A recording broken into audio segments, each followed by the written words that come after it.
ಎಲ್ಲ ಕೆ.ಸಿ.ಇ.ಟಿ ವಿದ್ಯಾರ್ಥಿಗಳು ಚಾಯ್ಸ್ ಎಂಟ್ರಿಗೋಸ್ಕರ ಕಾಯ್ತಾ ಇದ್ದೀರಾ? ಲಿಂಕನ್ನು ಇನ್ನೂ ಆಕ್ಟಿವೇಟ್ ಮಾಡಿಲ್ಲ ಕೆ.ಎ ಕಡೆಯಿಂದ. ಇದೇ ನಿಟ್ಟಿನಲ್ಲಿ ವಿದ್ಯಾರ್ಥಿಗಳು ಫೀಸನ್ನು ಯಾವ ರೀತಿ ಪೇ ಮಾಡಬೇಕಾಗಿರುತ್ತೆ, ಚಾಯ್ಸ್ ಎಂಟ್ರಿಯಲ್ಲಿ ಚಾಯ್ಸ್ 1 ಸೆಲೆಕ್ಟ್ ಮಾಡ್ತಕ್ಕಂಥ ವಿದ್ಯಾರ್ಥಿಗಳು, ಈ ಒಂದು ಮಾಹಿತಿಯನ್ನು ಈ ವಿಡಿಯೋದಲ್ಲಿ ನಾನು ನಿಮಗೆ ತಿಳಿಸ್ಕೊಡ್ತಿದ್ದೀನಿ.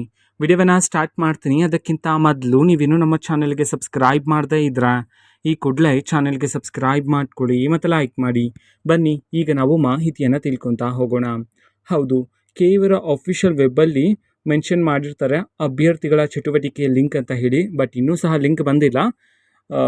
ಲಿಂಕ್ ಬಂದ ನಂತರ ನೀವು ಅಭ್ಯರ್ಥಿ ಚಟುವಟಿಕೆ ಲಿಂಕ್ ಆ ಒಂದು ಟ್ಯಾಬ್ ಮೇಲೆ ಕ್ಲಿಕ್ ಮಾಡಿದ ನಂತರ ಸೊ ಅಲ್ಲಿ ಮೊದಲಿಗೇನೆ ಇರುತ್ತೆ ಚಾಯ್ಸ್ ಎಂಟ್ರಿ ಲಿಂಕ್ ಅಂತ ಹೇಳಿ. ಸೊ ಆ ಒಂದು ಲಿಂಕನ್ನು ವಿದ್ಯಾರ್ಥಿಗಳು ಕ್ಲಿಕ್ ಮಾಡಿದ ನಂತರ ನೀವು ಯಾವ ಚಾಯ್ಸನ್ನು ಸೆಲೆಕ್ಟ್ ಮಾಡ್ತೀರಾ, ಚಾಯ್ಸ್ 1, ಚಾಯ್ಸ್ 2, ಚಾಯ್ಸ್ 3, ಚಾಯ್ಸ್ 4, ಮೊದಲಿಗೆ ಚಾಯ್ಸ್ ಎಂಟ್ರಿ ಮಾಡೋದಕ್ಕಿಂತ ಮೊದಲು ಇದ್ರ ಬಗ್ಗೆ ತಿಳ್ಕೊಂಡು ನಿಮ್ಮ ಫ್ಯಾಮಿಲಿ ಮೆಂಬರ್ಸ್ ಜೊತೆಲ್ಲ ಡಿಸ್ಕಸ್ ಮಾಡಿದ ನಂತರ ಮಾಡೋದು ಉತ್ತಮ ಆಗಿರುತ್ತೆ. ಸೊ ಮೊದಲಿಗೆ ನೀವು ಚಾಯ್ಸ್ 1 ಸೆಲೆಕ್ಟ್ ಮಾಡಿದ್ರೆ ಫೀಸನ್ನು ಪೇ ಮಾಡೋದಿರುತ್ತೆ. ಹೌದು, ಫೀಸನ್ನು ಪೇ ಮಾಡಿ ಕನ್ಫರ್ಮೇಷನ್ ಸ್ಲಿಪ್ಪನ್ನು ಡೌನ್ಲೋಡ್ ಮಾಡಿಕೊಂಡು ಲಾಸ್ಟ್ ಡೇಟ್ ಮುಗಿಯೋಷ್ಟ್ರ ಒಳಗಡೆ ನೀವು ಯಾವ ಕಾಲೇಜ್ಗೆ ಫೀಸನ್ನು ಪೇ ಮಾಡಿದ್ರಲ್ವ ಆ ಒಂದು ಕಾಲೇಜಿಗೆ ಹೋಗಿ ರಿಪೋರ್ಟಿಂಗನ್ನು ಮಾಡ್ಕೋಬೇಕಾಗಿರುತ್ತೆ. ಇಟ್ ಮೀನ್ಸ್ ಅಡ್ಮಿಷನ್ ಪ್ರೊಸೆಸನ್ನು ಕಂಪ್ಲೀಟ್ ಮಾಡ್ಕೋಬೇಕಾಗಿರುತ್ತೆ. ಸೊ ಇಷ್ಟು ಪ್ರೋಸೆಸ್ ಇರತಕ್ಕಂಥದ್ದು. ಸೊ ಚಾಯ್ಸ್ 1 ಸೆಲೆಕ್ಟ್ ಮಾಡಿದ ನಂತರ ನೆಕ್ಸ್ಟು ಫೀಸ್ ಪೇಮೆಂಟ್ ಇರುತ್ತಲ್ಲ, ಹಾಗಿದ್ರೆ ಹೇಗೆ ಫೀಸ್ ಪೇಮೆಂಟ್ ಮಾಡೋದು ಅದನ್ನು ತಿಳಿಸ್ಕೊಡ್ತಿದ್ದೀನಿ. ಸೊ ಫೀಸ್ ಪೇಮೆಂಟಲ್ಲಿ ವಿದ್ಯಾರ್ಥಿಗಳಿಗೆ ಆಫ್ಲೈನ್ ಆಪ್ಷನ್ನು ಇರುತ್ತೆ, ಅದೇ ರೀತಿ ಆನ್ಲೈನ್ ಆಪ್ಷನ್ನು ಇರುತ್ತೆ. ಹೌದು, ಆಫ್ಲೈನಲ್ಲಿ ಅಂತಂದರೆ ವಿದ್ಯಾರ್ಥಿಗಳು ಚಲನನ ಡೌನ್ಲೋಡ್ ಮಾಡಿಕೊಂಡು ನೀವು ಬ್ಯಾಂಕಲ್ಲಿ ಹೋಗಿ ಅಮೌಂಟನ್ನು ಪೇ ಮಾಡಬೇಕು. ಆನ್ಲೈನಲ್ಲಿ ಅಂತಂದರೆ ನೀವು ಗೊತ್ತಿದೆಯಾ ಆನ್ಲೈನಲ್ಲಿ ಯಾವ ರೀತಿ ಪೇ ಮಾಡೋದು ಅಂತಲ್ಲ. ಸೊ ಸಿಂಪಲಾಗಿಯೇ ಪೇ ಮಾಡ್ಕೋಬೋದು. ನಿಮ್ಮ ಒಂದು ಫೀಸ್ ಏನಾದರೂ ಅಬೌವ್ 1 ಲ್ಯಾಕ್ ಇದ್ದರೆ ನೀವು ಆಫ್ಲೈನಲ್ಲಿ ಚಲನನ ಡೌನ್ಲೋಡ್ ಮಾಡ್ಕೊಳ್ಳೋದು ಉತ್ತಮ ಆಗಿರುತ್ತೆ. ಓಕೆನಾ. ಸೊ ಕೆ.ಇ.ಅವರೇ ನೀಡ್ತಾರೆ ಚಲನ್ ಡೌನ್ಲೋಡ್ ಮಾಡೋದಕ್ಕೆ ಲಿಂಕನ್ನೆಲ್ಲ.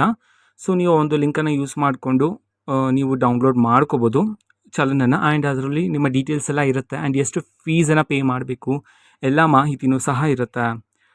ವಿದ್ಯಾರ್ಥಿಗಳು ನಿಮ್ಮ ಒಂದು ಅಕೌಂಟಲ್ಲಿ ಅಷ್ಟೊಂದು ಅಮೌಂಟ್ ಇಲ್ಲ ಅಂತಂದರೆ ನಿಮ್ಮ ಪೇರೆಂಟ್ಸ್ ಅಕೌಂಟಿಂದನೂ ಸಹ ನೀವೇನು ಮಾಡ್ಬೋದು, ಫೀಸನ್ನು ಇಲ್ಲಿ ಪೇ ಮಾಡ್ಬೋದಾಗಿರುತ್ತೆ. ಮ್ಯಾಕ್ಸಿಮಮ್ ನಿಮ್ಮ ಅಕೌಂಟಲ್ಲಿ ಟ್ರೈ ಮಾಡೋದಕ್ಕೆ ನೋಡಿ, ಇಲ್ಲ ಅಂತಂದರೆ ನಿಮ್ಮ ಪೇರೆಂಟ್ಸ್ ಎರಡೂ ನಡೆಯುತ್ತೆ. ಓಕೆನಾ. ಸೊ ಒನ್ಸ್ ಫೀಸ್ ಪೇ ಮಾಡಿದ ನಂತರ ಎಗೇನ್ 1-2 hours ಬಿಟ್ಟು ನೀವೇನು ಮಾಡಬೇಕಾಗಿರುತ್ತೆ, ಎಗೇನ್ ಲಾಗಿನ್ ಆಗಿ ಕೆ.ಇ.ಅವರ ಅಫಿಷಿಯಲ್ ವೆಬ್ಬಲ್ಲಿ ಲಾಗಿನ್ ಆಗಿದ ನಂತರ ಕನ್ಫರ್ಮೇಷನ್ ಸ್ಲಿಪ್ಪನ್ನು ಡೌನ್ಲೋಡ್ ಮಾಡ್ಕೋಬೇಕು. ಇದು ತುಂಬ ಅಂದರೆ ತುಂಬ ಇಂಪಾರ್ಟೆಂಟ್ ಆಗಿರುತ್ತೆ. ಮತ್ತು SC/ST ವಿದ್ಯಾರ್ಥಿಗಳು ತುಂಬ ಜನ ಪ್ರಶ್ನೆಗಳನ್ನು ಕೇಳಿದರೆ ವಿದ್ಯಾರ್ಥಿಗಳು ನಿಮ್ಮ ಇನ್ಕಮ್ ಏನಾದರೂ ಬಿಲೋ 10 ಲ್ಯಾಕ್ ಇದ್ದರೆ, 10 ಲಕ್ಷಕ್ಕಿಂತ ಕಡಿಮೆ ವಾರ್ಷಿಕ ಆದಾಯ ಇದ್ದರೆ ವಿದ್ಯಾರ್ಥಿಗಳಿಗಲ್ಲಿ 10 ರೂಪೀಸ್ ಅಂತ ಹೇಳಿ ತೋರಿಸಿರುತ್ತೆ ಫೀಸ್. ಅಲ್ಲಿ ಎಷ್ಟು ತೋರಿಸುತ್ತೋ ಆನ್ಲೈನಲ್ಲಲ್ವಾ, ಎಷ್ಟು ತೋರಿಸುತ್ತೋ ಅಷ್ಟನ್ನ ಪೇ ಮಾಡಿಬಿಡಿ. ಅದಾದಮೇಲೆ ನೀವೇನು ಮಾಡ್ತೀರಾ ಅಂತಂದರೆ ಕಾಲೇಜ್ಗೆಲ್ಲ ಅಡ್ಮಿಷನ್ ಆದ ನಂತರ ನಿಮಗೆ ಫೀಸ್ ಪೇ ಮಾಡೋದಕ್ಕೆ ಹೇಳ್ತಾರೆ. ಯಾವಾಗ ಅಂತಂದರೆ ನಿಮಗೆ ಸ್ಕಾಲರ್ಶಿಪ್ ಸಿಗುತ್ತಲ್ವ, ಆವಾಗ ನಿಮಗೆ ಬಂದಿರತಕ್ಕಂಥ ಸ್ಕಾಲರ್ಶಿಪ್ ಅಮೌಂಟನ್ನು ಅಲ್ಲಿ ಪೇ ಮಾಡಬೇಕಾಗಿರುತ್ತೆ. ಓಕೆನಾ. ಸೊ ಹಾಗಾಗಿ ಈಗ ಕಡಿಮೆ ಫೀಸ್ ತೋರಿಸಿದ್ರೂ ಸಹ ಅಷ್ಟನ್ನು ಪೇ ಮಾಡಿಬಿಡಿ.